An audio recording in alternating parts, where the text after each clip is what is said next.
Hello there, and welcome to Encore Prelude, where you first hear the talk and then you go and experience the music.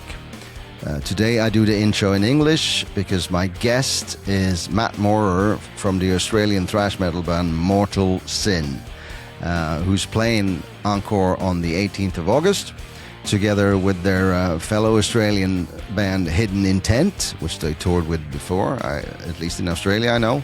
And on the same night we also have the Stockholm band Man Machine Industry, which I've also had a chat with, which will be released as a separate episode. So I'm talking to Matt from his house in Australia about, everything that happened from the early days up until now. The reason they are out on tour at the moment is because to celebrate the 40th year of their first album that came out in 1986. And it's been going really well for them. It's kind of taken off in a way that they didn't expect, which is great.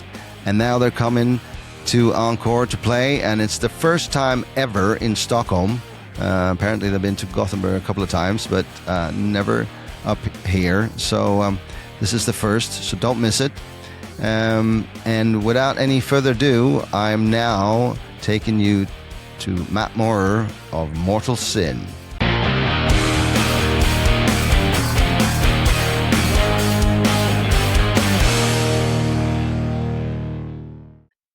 All right, here we are with Mat Maurer. Is that how you say it? Maurer, yeah. Maurer. Yeah, Maurer. There you go.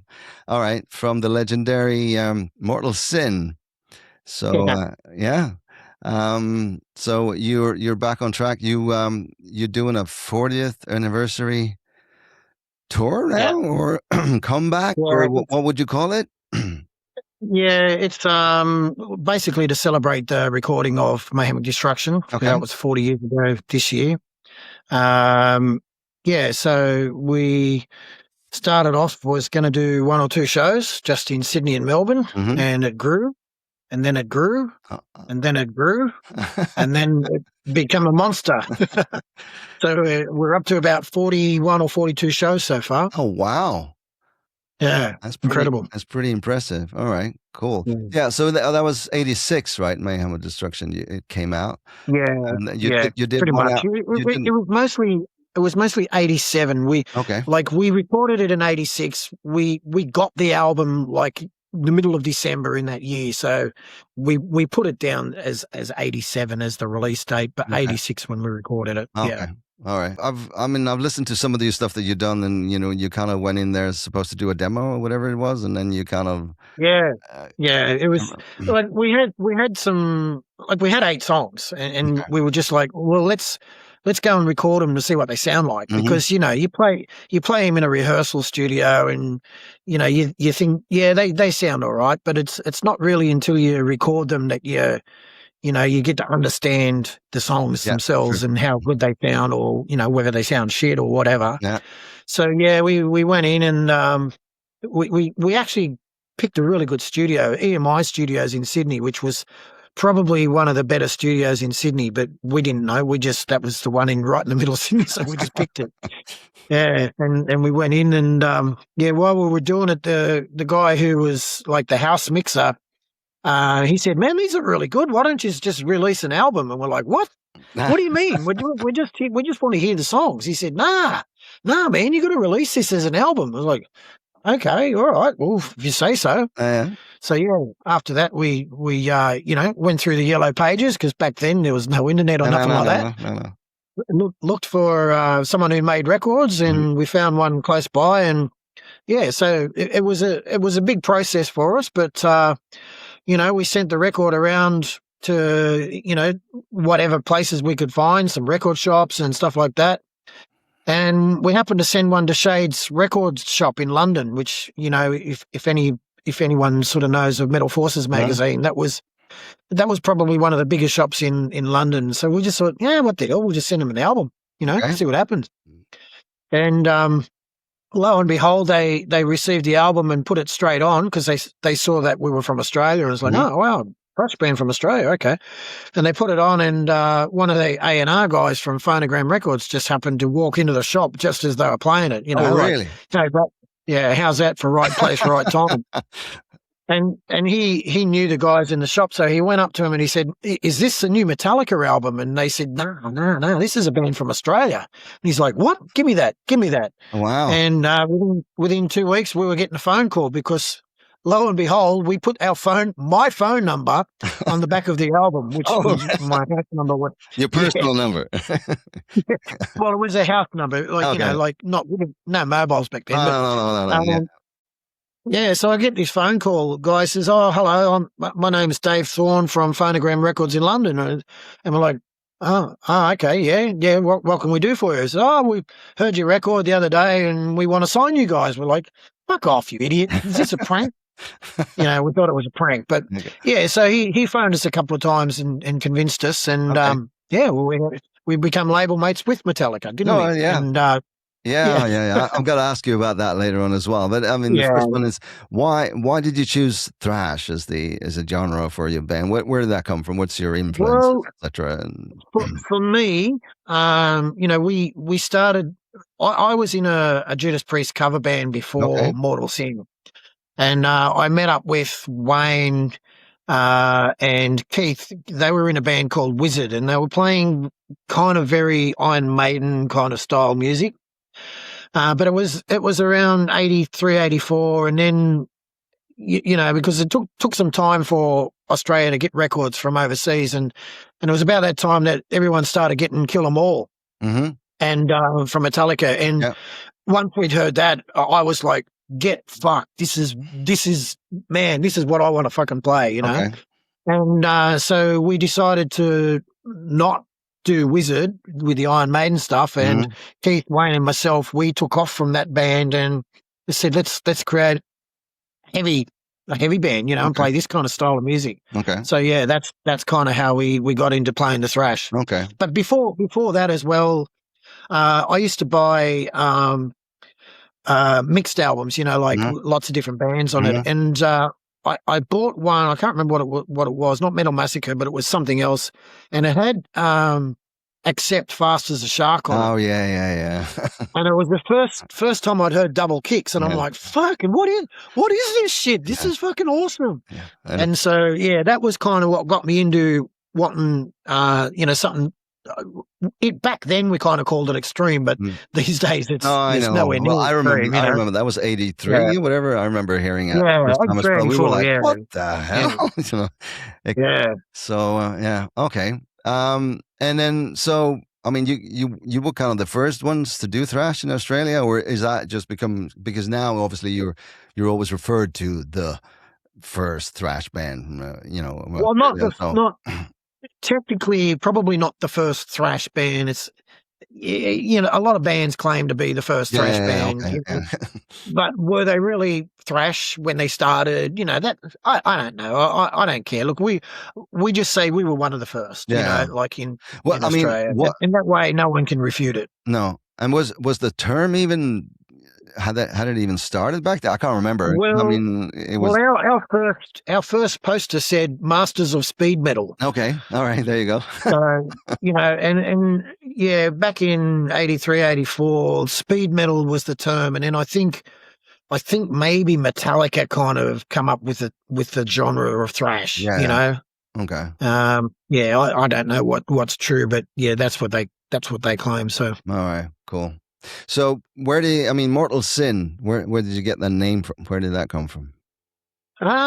we were gonna join a band. Like, we found a guy who was going to join the band with us, and he had the name, like he wanted to use the name Mortal Sin.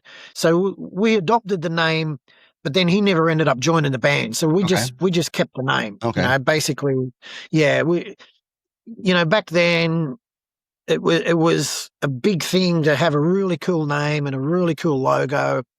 And Keith, our guitarist at the time, he drew the logo, and we just thought, fuck, yeah, this is really good, really good. So, yeah, we kept the name. No one disputed it afterwards. We did find out that there was an American band called Mortal Sin, but they hadn't released an album. So once that we'd signed to Phonogram, like a major record label, it was pretty it was pretty, standard that it was now our name because the other band hadn't released an album. So, yeah. Cool. Yeah. So what could you tell me about a typical Mortal Sin song? What does a Mortal Sin song? Oh, I mean, I know Thrash is always there's multiple riffs stacked on each other, and all of those things. Yeah, But I call it progressive pop thrash. Progressive pop thrash. There you go. Okay. Yeah, because we can get technical. We can get progressive. Oh, for sure. Yeah. And I take a lot of. Well, I say pop, but it's more creator.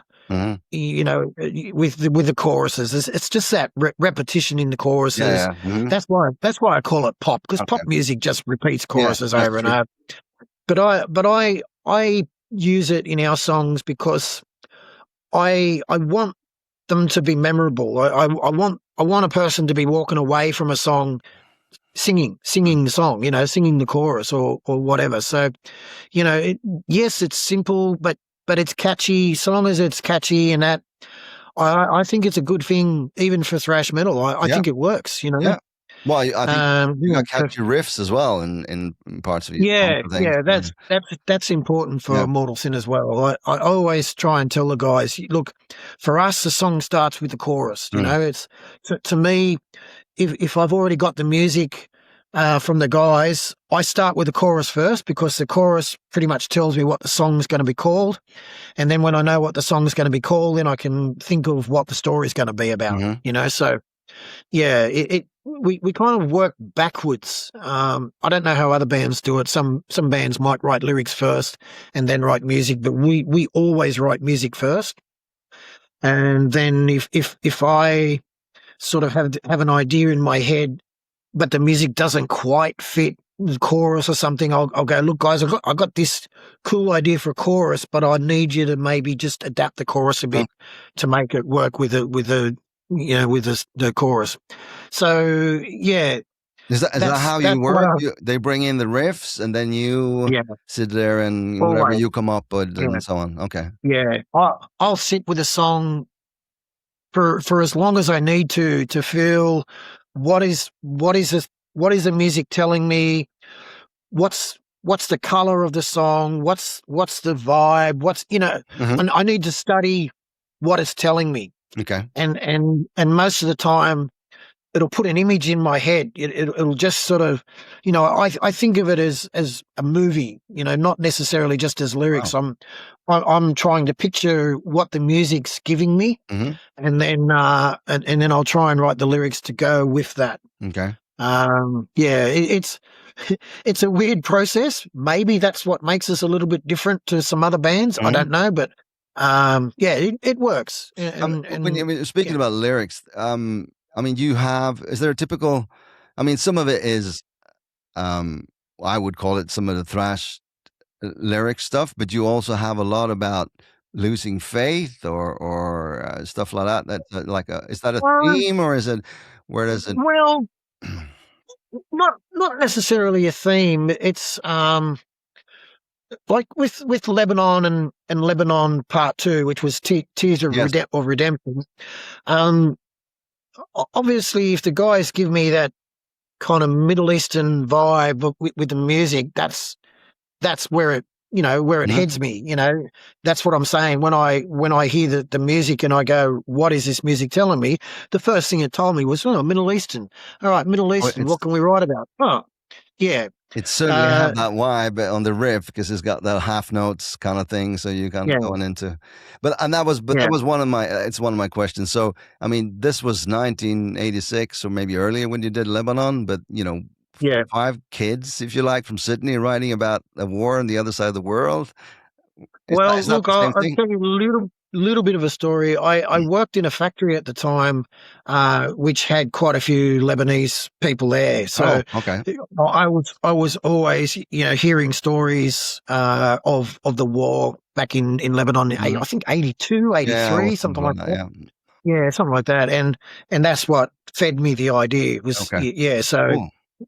Yeah, when it comes to why is a 5 guys from Australia writing about Yeah, Lebanon. yeah, Well, yeah. that Well, that influences makes from all sense, the people and around then us. makes it Yeah. even more interesting, huh? And And yeah, and the song "Hatred" on Psychology of Death is exactly the same as well. okay. In that same factory, we had a lot of Yugoslavs, and when their Yugoslav war, when it all Oh, split yeah. up to 3 countries. Croatia and Yeah, and Serbia and everything, always hearing them fighting over this and fighting over that. So that's what hatred's all about. 1,000 okay. years of hatred, a billion lives are Oh, lost. yeah, It's yeah. basically talking about, you know, um, that kind of hatred stems way back in history. Yeah, it does. And when we talk about multiculturalism in Australia, a lot of pure Australians say, look, you come to Australia for a new start. Don't bring your history. Yeah. Don't you know? We Yeah, don't. yeah. You know what I mean? Yeah, Like, it's a thing that's even today in Australia. There might be another song in that, yeah, whereas it's becoming a very big political issue at the moment. Is the immigration same around the world? England, yeah, all those countries are starting to think about their borders and what sort of people we're gonna yeah. who are we gonna let into the Well, country? it's the same That in sort of it's same thing. in Sweden. I mean, Yeah. I think it's everywhere. So, yeah, Mm. I also, so you kind of answered that question because the Tears of Redemption is like a follow up. I understood, and Yeah. so where, but Yeah. So here's a redemption, because we wrote Lebanon back in 1986, and then when we reformed Mortal Sin in 2004, and we were starting to record in 2006, I said to the guys, we need some kind of link to the past. When there's been a big gap, hmm let's write a song that will link us to the past and but still be kind of new. And I said, why don't we write a Lebanon Part 2? And they're like, okay, all right. And one of the guys, Nathan, had something which had that Middle Eastern kind of vibe, I said, mate, that is perfect. That's okay, that's good. So the story carries on 20 years later. So the deaths that happened in the First World War, well, what I'm saying in the second song in Tears of Redemption is it's now a 20-year-old kid who's he obviously he's now 20 years old. He's questioning his faith because he says, well, look, if there's a God, why were all my family killed? yeah, yeah, So he renounces his faith, and he doesn't want to be a Muslim anymore. He just doesn't believe in religion anymore. okay. So that's kind of that was really good. And now we're thinking another 20 years later, do we write Lebanon 3? Well, It's something that's in the back of my mind. I don't okay. know whether the other guys Uh, will agree to it, but we'll see what happens. so that's okay. So well, then I think you've already told me where you get ideas from, or lyrics. It's that kind of stuff every day, or news, or Yeah, mostly okay. from TV, news, Yeah. newspapers. Yeah, it's whatever you're pretty much surrounded by, isn't it? I have true, especially today, right? It's Yeah. What's true today was true plenty of 20 years crazy ago things and to true write about. 100 years ago. Yeah. Yeah, indeed. Another one on the early one, or on the, and this is actually coming back to the live one. You on "Am I Immortal" on the live album from Oslo, I am immortal. actually. Yeah, I yeah. just have a question. I know you can hear the bass intro there, and then it sounds like something went wrong, and then you started again. Is that what happened? And Oh no, Andy used to fake. Yeah, okay, that was part of what he used to do. okay, He'd start playing, yeah, and go, oops, yeah, just for fun. okay. Yeah. Because I thought, oh, why? Yeah, he did that a lot. He doesn't do it now, but he used to do that quite a lot. Okay, because I was like, okay, and then it's like, okay, and why keep it in there? But I get it now. Okay, all right. Oh. So, going back to touring then. So you toured, kind of kicked it off with Metallica '89, right? Um, Not necessarily kicked it off, but yeah, no, but that was your, yeah, that's what lifted us up a yeah, bit. Yeah, yeah. It changed your career basically, right? Or yeah, pretty much. okay, Yeah, we're signing with Phonogram Records, a major record deal. that's what started it. But yeah, being label mates with Metallica, when they announced that Metallica was coming to Australia, I rang the guy from Phonogram in London. I said, "We're getting that, aren't we? We are the support band because you're not going to tell us what we aren't." Yeah. And he goes, "Oh well, no." And I'm like, "No, mate, listen, we have to be that band." And yeah, he stirred us up for a bit. Couple of weeks. I think it took us maybe 3 months. Okay. And yeah, it was like, mate, you have to give us that show. Yeah. And then when he told us we got it, we're like, oh my God, we're going to play with Metallica. Which is pretty cool because even today, not too many bands get to play with Metallica, no, you know? it's true. That's true. Yeah. And back in those days, I guess that's like an iconic tour for you as well, or you know. Well, I'll tell you a quick story. When we played the show in Melbourne, just before we went on, the crowd was chanting "Mortal Sin, Mortal Sin, Oh, wow. Mortal Sin," and I had to quickly run to the toilet, a bit of nervous pee and that sort of thing. And one of their crew was in the toilet, and he goes, "Who the fuck are these guys?" and I said, we are Mortal Sin." Okay. And he goes, oh my God. They never had it before. Okay. Any support really? band get that kind of crowd shit. Like the roof was lifted off, mate. They couldn't believe. And Lars was sitting behind our drum kit going, go, go, go, go.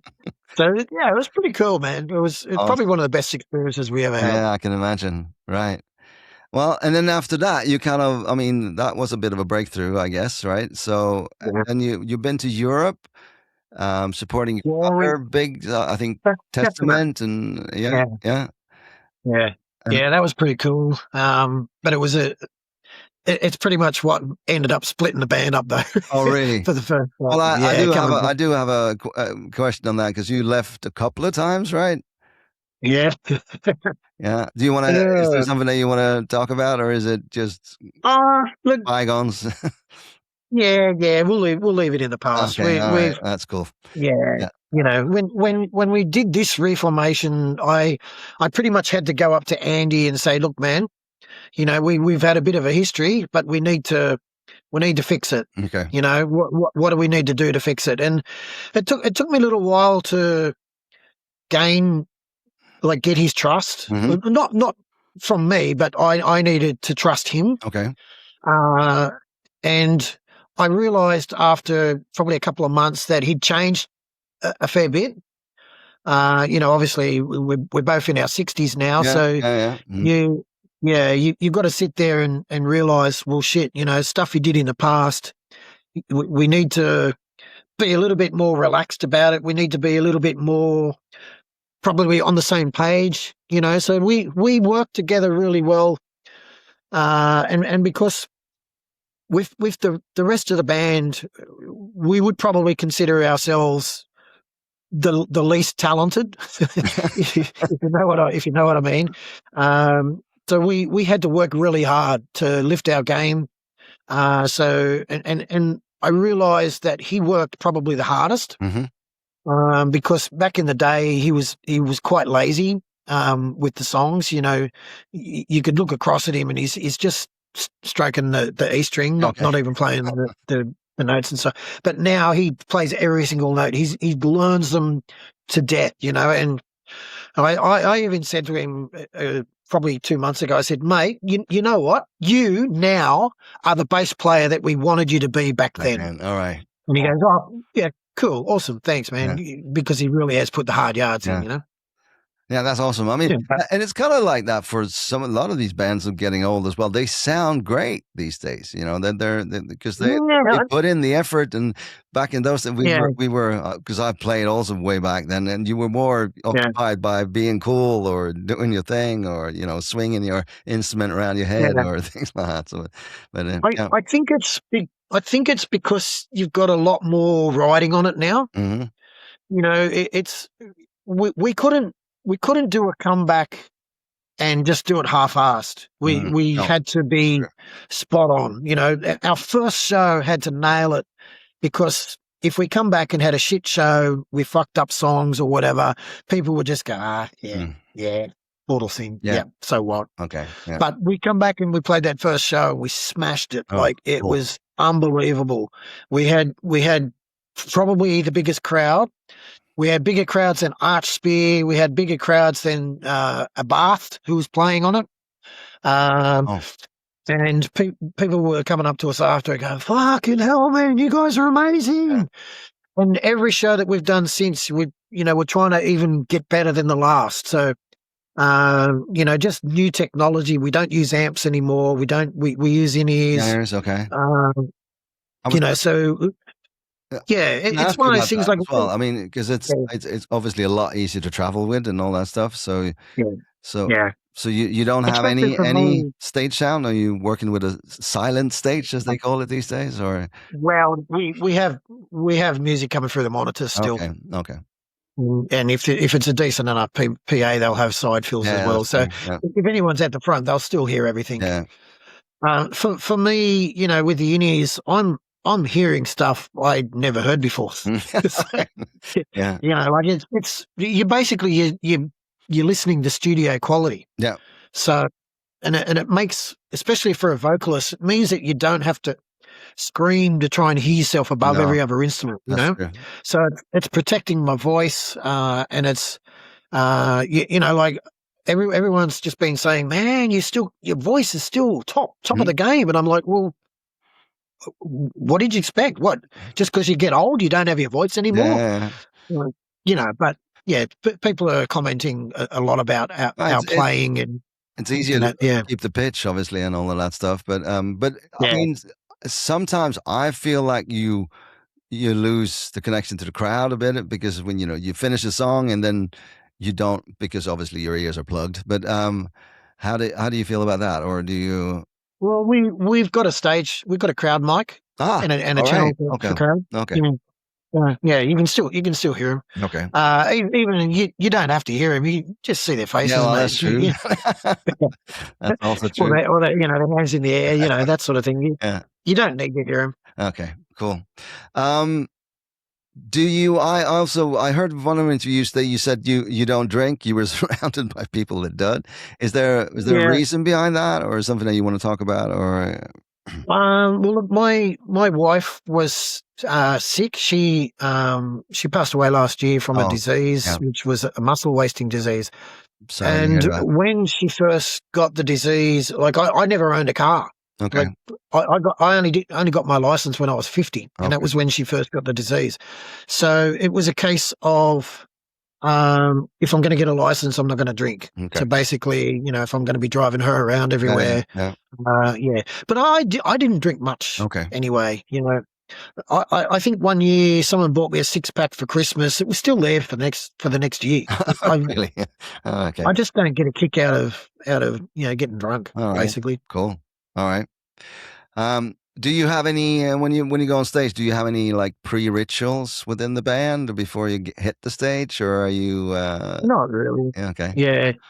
The other guys obviously do warm-ups Mhm. to get their fingers going, and George gets does some stuff on the drums, but I don't. Okay. I don't. The only thing with me is I've got to be careful not to be in the crowd and talking for Okay. 3 hours, because that's going to be detrimental. Yeah. So it's I don't like sitting in the dressing room for 3 hours, but yeah, I obviously have to protect my voice, because Yeah. when you're in a room that's loud and you're shouting to hear everybody, and it's that's not good. So I don't Oh, technically do any vocal warm-ups. I okay. just go bang straight into it. Okay. And no sort of superstitions or anything like that. I don't get nervous. I don't Not think at any all. of the boys Not at get all. Not nervous. even. Not even for the first No, festival I gig. show people. No, I show people the video of us playing at Wacken in front of 60, 70,000 people. They go, "Whoa, don't you get nervous?" I go, "No, No. Cool. I'd be more nervous singing in front of 2 people than I would be That's in true. 20,000." Yeah, it becomes an ocean after a while. But yeah, Mm. no, I guess, and if you know the songs well enough, then you go up and do it. Well, you know, you get older, you forget some things sometimes. Like what lyrics, or is it? Oh, yeah. Sometimes you like you're in the middle of a song because you're enjoying being on stage and you're enjoying the interactions with the crowd. Sometimes you lose where you are. It's like, shit, what are we up to? I might end up singing the third verse instead of the second verse or something like that. I'm like, shit, you know. But yeah, lately I've been getting better at that because I'm trying to focus more on what I'm doing and still enjoying myself and still enjoying the interactions with the crowd, but trying to remain focused on what we're up to as well. Um, yeah, it's a problem if you get something wrong because you know the crowd might be singing it and they know all the They know the words and they're songs. going, "Hey, hang on a minute, did he just fuck up?"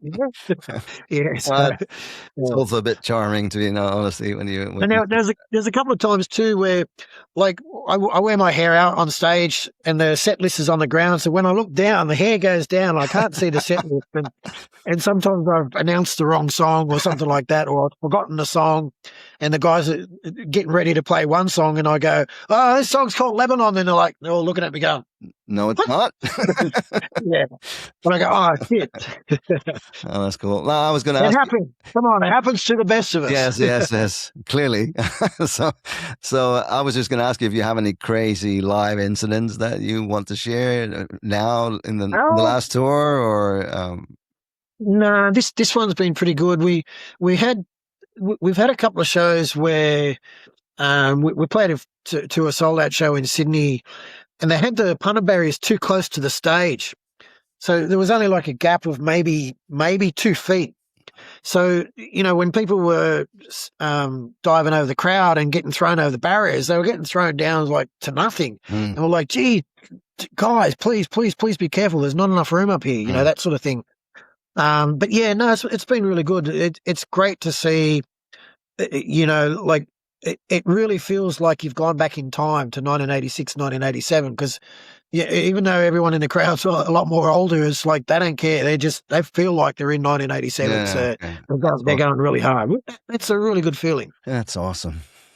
Yeah, I was going to ask you, what do you think about the future of live music? What's your view on that? I mean, there's been a lot of discussions over here that we get into encore where you're going to play as well, but you know, clubs been closing down or they moved out, or you know, it's been a bit of that. And Yeah. what's your take on it? Where do you see it? Well, as far as Europe goes, you know, obviously we haven't been. We did keep it true, but that was like a festival. So we haven't done a club show since probably the Thrash Fest Classics in Okay. 2011. So yeah, not really up with all of that. But But what about Australia? What does it look like there?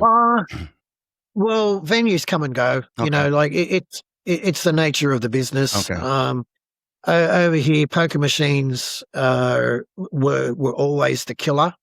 You know, a lot of pubs closed down their live, you know, venues to put poker machines in there because that's what made them money. Oh yeah. You Hmm. know, but over the years, venues started to realize, you know, we can do poker machines and have a venue and have restaurants because restaurants now is the biggest thing in pubs. You know, Mm.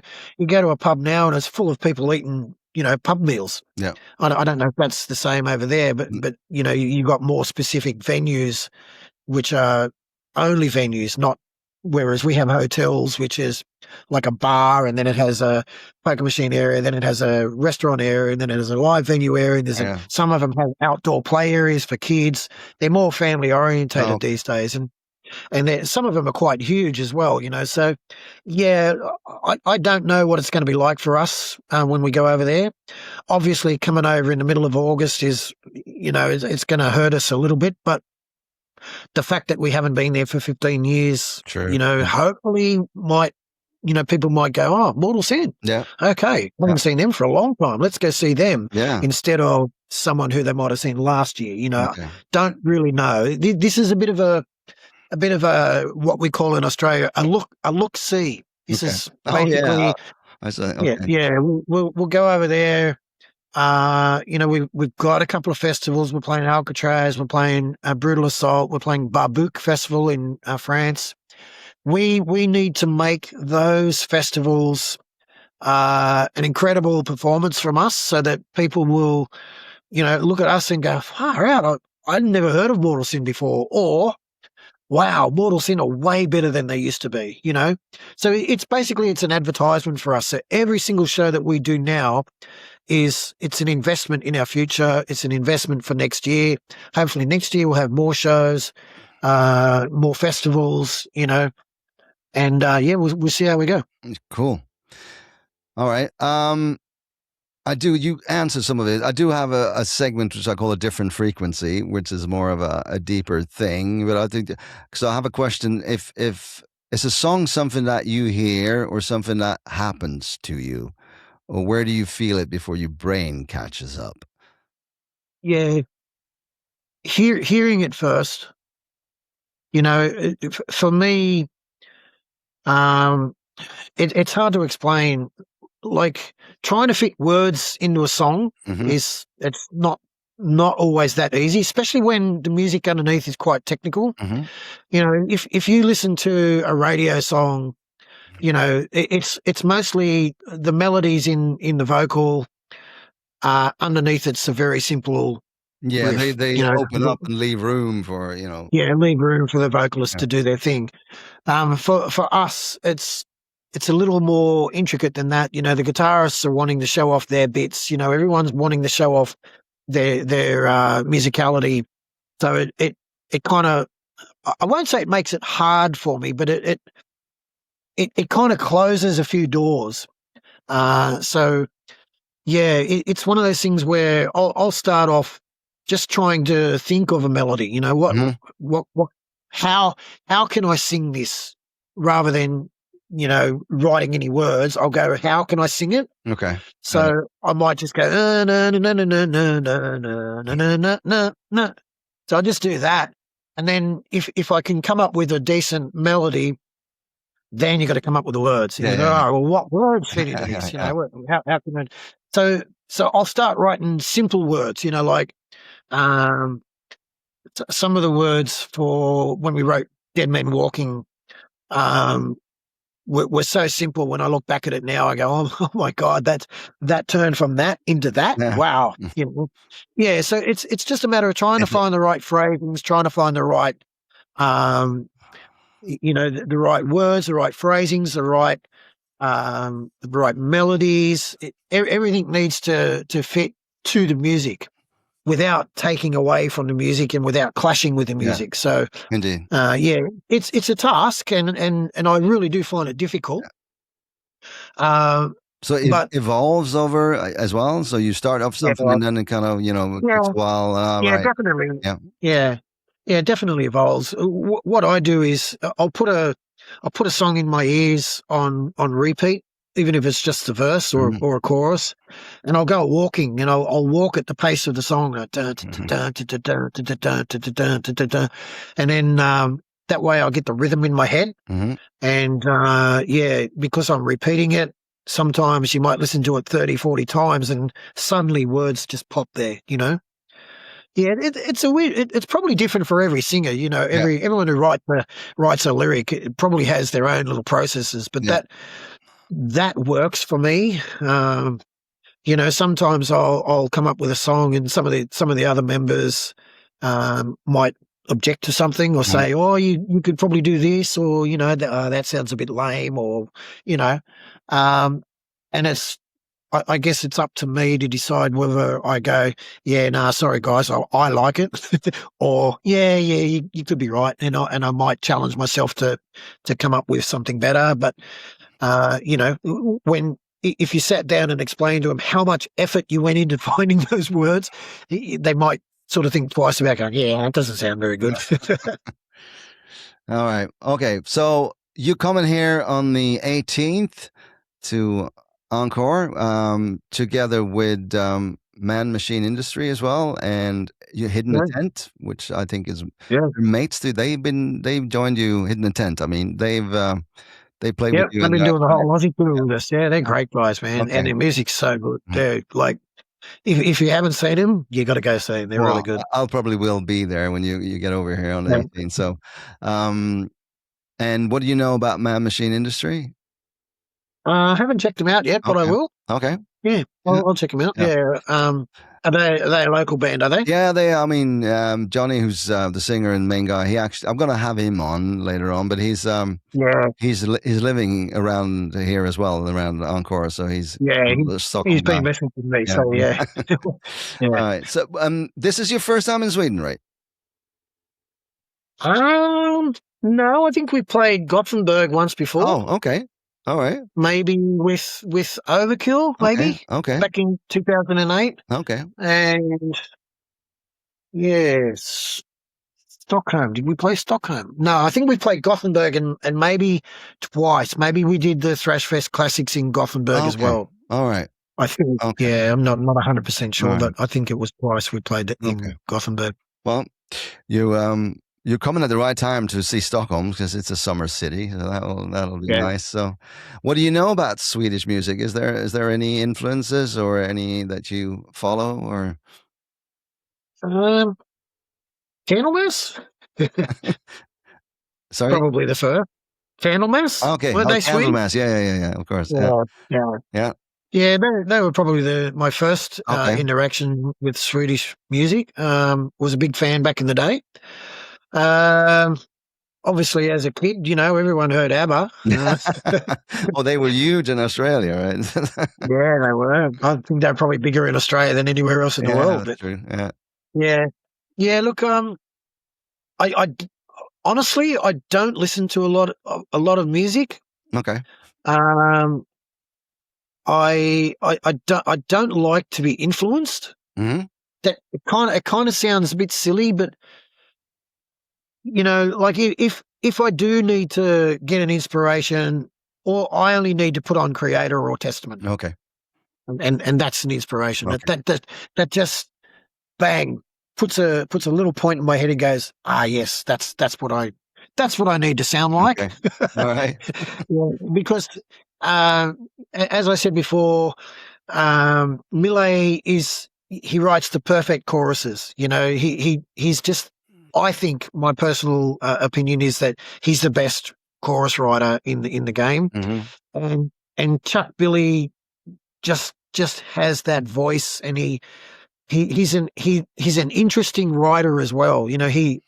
I like his style of writing. So yeah. But in saying I don't listen to a lot, if I do listen to music, I like to listen to something that's out of the box. Okay. Like Disturb. Mm-hmm. Because the vocal, the way he does his vocalizations and things, it challenges my head. It's like how does he do that shit? Like, I try to do different stuff in some songs, and try to challenge myself to not just be, the same in everything.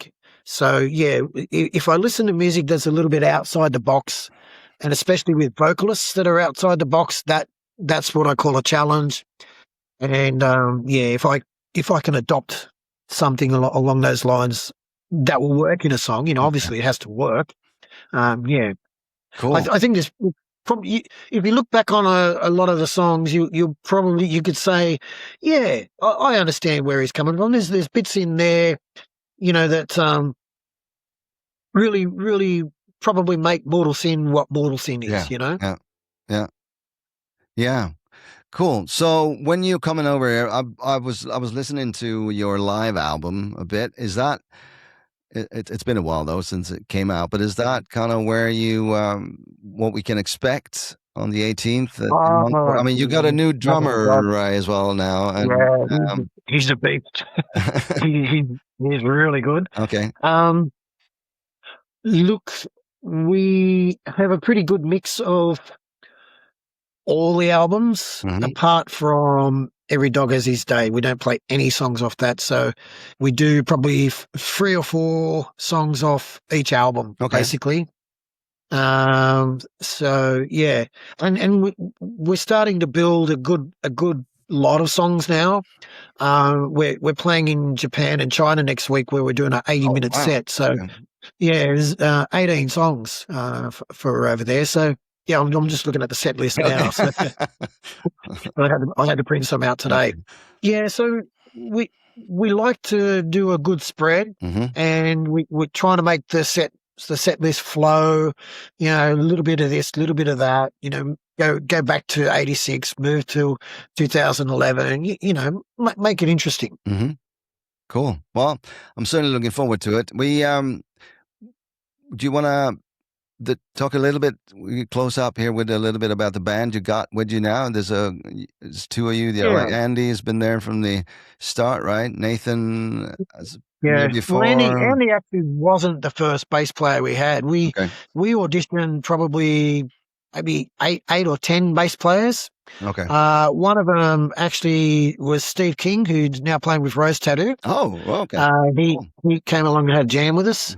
Andy sort of came a little bit later. I think was early '85, because I remember we all went to see Twisted Sister in March 1985. And I remember him being there with us. So he joined in March. So we're kind of thinking, well, we must have been playing back in like late '84 for that to have happened.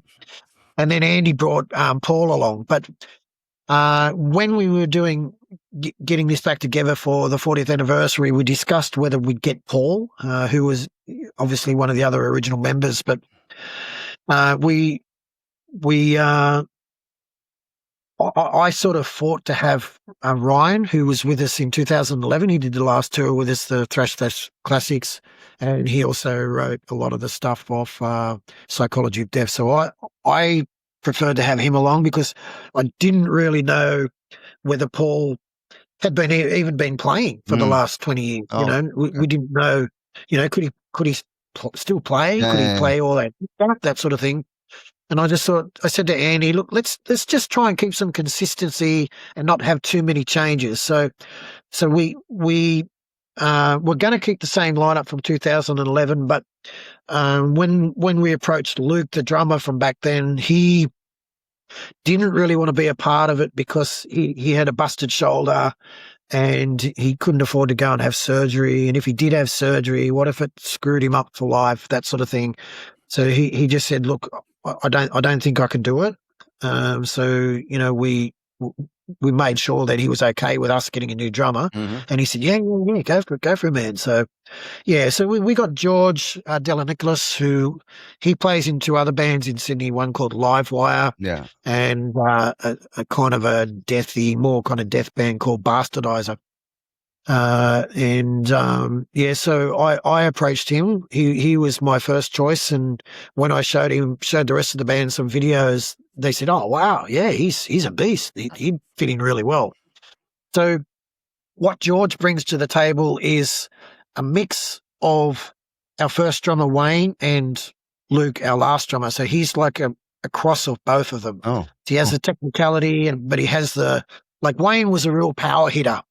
Whereas Luke was more technical. So George is a combination of the both. Awesome. So, yeah, we really struck some gold there with George.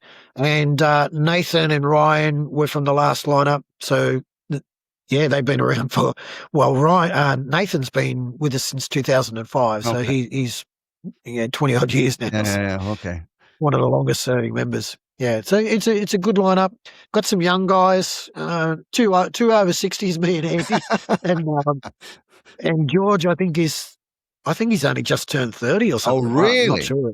Wow. Something like that. But yeah, well, then so good to have a bit of the enthusiasm of the young guys. Yeah, really indeed. Well, and you got a lot of energy behind you, which is important. Of course, you get that stuff. So, all right, cool.